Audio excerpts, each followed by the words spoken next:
নাম হুগলি ইমামবাড়া ভারতের পশ্চিমবঙ্গ রাজ্যের হুগলি জেলায় অবস্থিত একটি শিয়া মুসলিম ইমামবাড়া ও মসজিদ।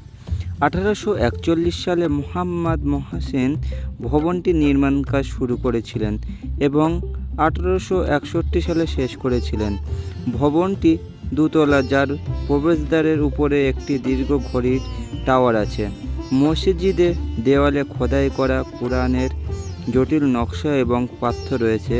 মসজিদের অভ্যন্তরটি মার্বেল, মোমবাতি এবং ঝুলন্ত লণ্ঠন দ্বারা সজ্জিত। ইমামবাড়া বিখ্যাত তার ঘড়ির জন্য, যার উচ্চতা 150 ফুট।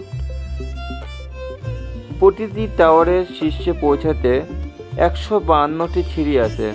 ঘড়ির দুটি কাঁটা রয়েছে, যার সাথে 3টি ঘন্টা আছে, যাদের ওজন যথাক্রমে 80 মণ, 40 মণ ও 30 মণ।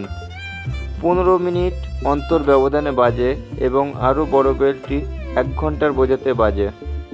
চলো দেখা যাক, তোমাদেরকে দেখাই এই সেই বেল বা ঘন্টাগুলি। আমি ভালোভাবে নিতে পারছি না ভিডিওগুলো, দেখো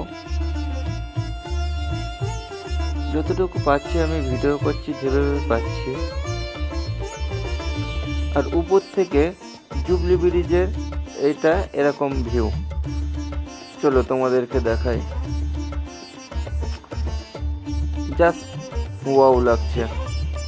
এবং ইমামবাড়ার ভিতরের দৃশ্যটা ঠিক এরকম উপর থেকে। আমি এখন আছি ঠিক হুগলি ইমামবাড়ার বিখ্যাত সেই ঘড়ির টাওয়ারের মাথায়। দেখো,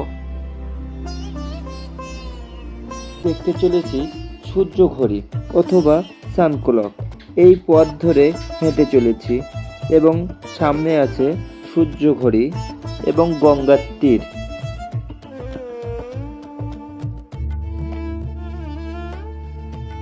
এটি হলো ইমামবাড়ার পিছনের অংশ, আর দূরে দেখা যায় জুবলি ব্রিজ, যেটাকে জুম করেছি। এই ফটোটি হলো সূর্য ঘড়ি। হুগলি গঙ্গা নদী, এই গঙ্গা নদী দিয়ে আপনারা চাইলে ব্যান্ডেল চার্চ থেকে নৌকায় করে আসতে পারেন এই হুগলি ইমামবাড়াতে।